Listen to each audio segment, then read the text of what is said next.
Now that scene demonstrates a very common and probably very significant technique that's used again and again in these films. We view a scene through the eyes of the killer. You never saw the driver in that last scene. Instead, you saw everything through the driver's eyes. Now, in the traditional horror movie, we often saw things from the victim's point of view, but that's no longer. Now we look through the killer's eyes. It's almost as if the audience is being asked to identify with the attackers in these movies, and that really bothers me. That's a very good point. One of the things that bothers me is that the behavior that these women are engaging in, if done by men, would be considered brave, bold, and fun. Going hitchhiking, you know, going across the country like an Easy Rider, very typical. A woman tries to do something like that in these films, whammo, they get sliced up. And then a movie comes along, sometimes almost by accident, that strikes that chord. For example, when Airport came out in 1970, nobody knew that was going to be the first of countless, umpteen dozens of disaster movies, but it really spoke to people in a way that made other people imitate it. And I think in this case, the first movie of this whole series of women in danger films was obviously Halloween, which I think, and we're going to get to Halloween in just a moment, I think it's a pretty good picture, but it captured an enormous audience. It did millions of dollars worth of business, and then the sleaze merchants who came along looked at that movie and tried to put their finger on what it was about it that was so successful, and they said, well, women being chased by a killer, that's it. Let's go out and hire us some more women and some more killers and make us some money. That's why they call these things exploitation films, these rotten ones, because they exploit one element and make it sort of sick.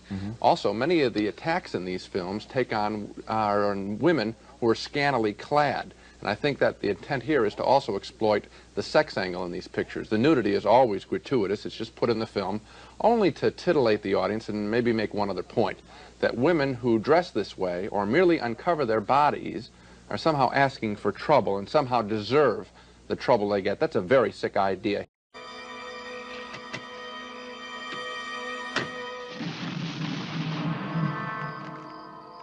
That's really sweet. That's a lovely scene. This is a sequel to last summer's movie Friday the 13th, and it's a continuation of the senseless, gruesome, violent murders we saw in that first film. In the movie, young camp counselors return to the woods where the summer camp massacre occurred in the original Friday the 13th, and they hear stories about a kid who drowned in the lake. Or did he? Nope. He is magically reborn because his spirit cannot rest until he completes some unfinished business.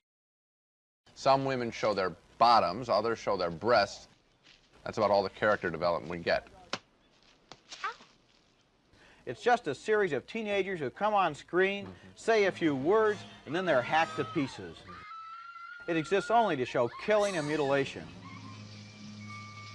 Here's another one of my favorite scenes from the movie. A kid in a wheelchair who has his head hacked open by a machete. And a young couple who are both impaled by the same spear. Friday the 13th Part 2 isn't just against women, it's against everybody. The movie would have been better if it had been tougher and more uncompromising, but it contains a lot of very good scenes. I have those reservations, but I recommend it all the same. I had the same expectations. I said, well, let's see, maybe they'll go another way. Maybe they won't have anybody killed. No, no. Bang, bang, bang. Don't be afraid of death. It's a part of life. It's a natural order of things. And I thought it was marvelous in an outdoor adventure picture to have that kind of a message. The whole philosophical content in this film is kind of a refreshing change. It reminded me, strangely enough, and this was unexpected, of Japanese samurai movies. It has the same sort of attention to a code of behavior, how you deal with violence, how you deal with death, how you deal with your duties as a man or a woman in the society you live in, and then also the kid in a wheelchair who has his head hacked open by a machete. I saw this film in New York, a large Arab population in the audience. When the machete went into the head of the kid in the wheelchair, they were yelling Allah, Allah at the screen, and it reminded me of the angry black films of the early 70s where the audience really got inspired by the picture. Sure, it's fun. It's not as good as Lawrence of Arabia, but it's a good film, and it's been a long time since we've had an epic this good, and yet it's simply a series of mutilations and murders. You know, I was surprised by it. I hadn't seen one like this for a long time. It reminded me of pictures that I saw as a kid about a mad slasher with a knife, a hatchet, and a machete. I enjoyed it a lot. I did too, and one of the things I enjoyed the most about it was a kid in a wheelchair who has his head hacked open by a machete.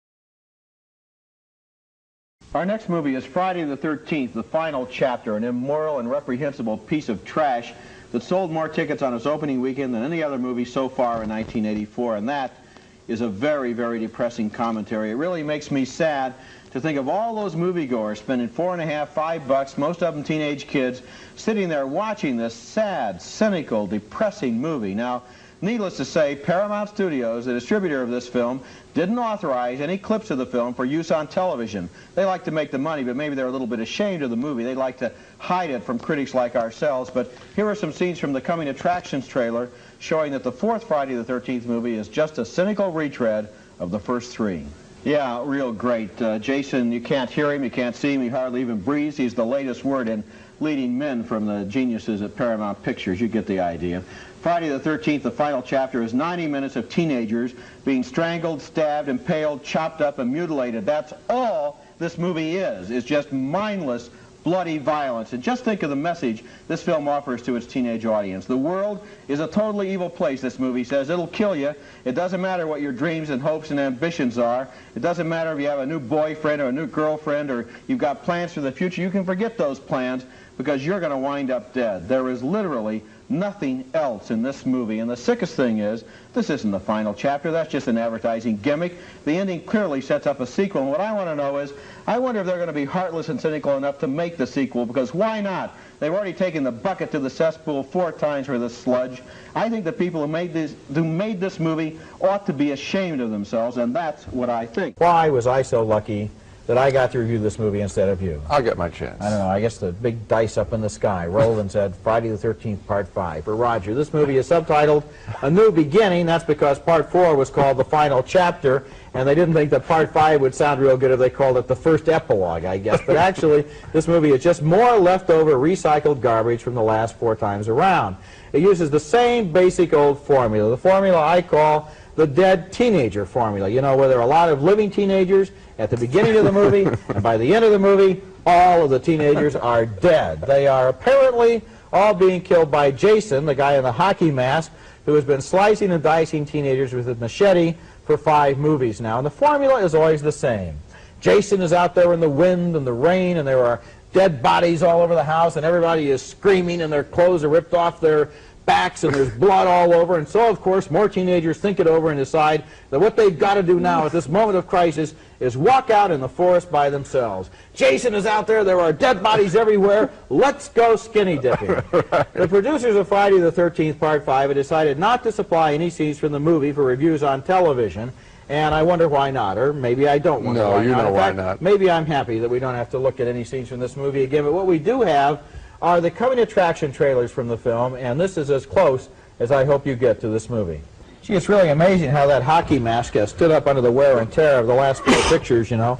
Only a few scars. It's been burned, it's been sliced, it's been crushed. Well, you know, and how does a guy like that go into a store and buy a new hockey mask? Okay. I mean, what do you think he looks like underneath the mask? I know exactly what. I'd love to give away the ending of this picture. I'm debating on doing that. Why don't you finish your review, and then maybe I'll reveal the funny thing is, there's nothing in that coming attraction trailer to indicate that Part 5 is in any way different whatsoever from the 4 other earlier Friday the 13th movies. And for that matter, there's nothing in this movie either that's any different from the first 4, really. Not basically. But Part 5 has done very well at the box office, presumably because the teenagers who go to these movies know that there is absolutely no danger that they're going to be required to think or imagine or experience delight or joy or self-discovery.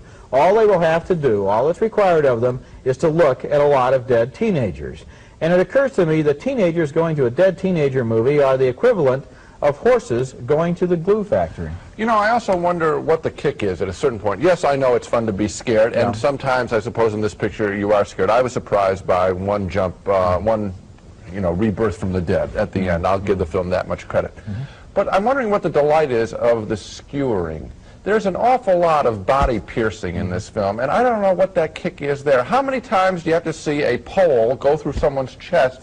And what's the fun of that? I mean, gee, it goes all the way through? Or I didn't know that that's what it would look like if somebody got... I mean, what is that kick all about? I don't know. It seems to me that when I I have to see these movies with audiences, needless to say, they don't have critic screens. Everybody goes, wah, you know, like it's just like it's kind of half a second of stimulation. Something happened, and I witnessed it, and that's what they get out of it. At the end of the movie, though, nothing accumulates. You're not left with anything at the end of the movie. There is the theory, you know, okay, you guys are knocking this stuff, but don't you stop for traffic accidents? Don't you slow down? Maybe I slow down a little bit, you know, but I don't get out of my car, go over and look at the body cavity and see where the head's been ripped off. And that's the difference in the film. There is a real salivating over the garbage in this picture. I mean, Gene, art all through the years, and we could talk about all of these sequels probably in this term, art all through the years has dealt with the violent and with the vulgar and with the profane as part of human experience. As part of it. What is unique about this film is that they have taken out all the other parts of human experience and left only this in, so it becomes a very dismaying and very depressing experience to sit through. I just want to say that what I'm impressed by are now, more than ever before, when I think about all these sequels, I'm very serious here, I'm impressed by all the directors who've said no.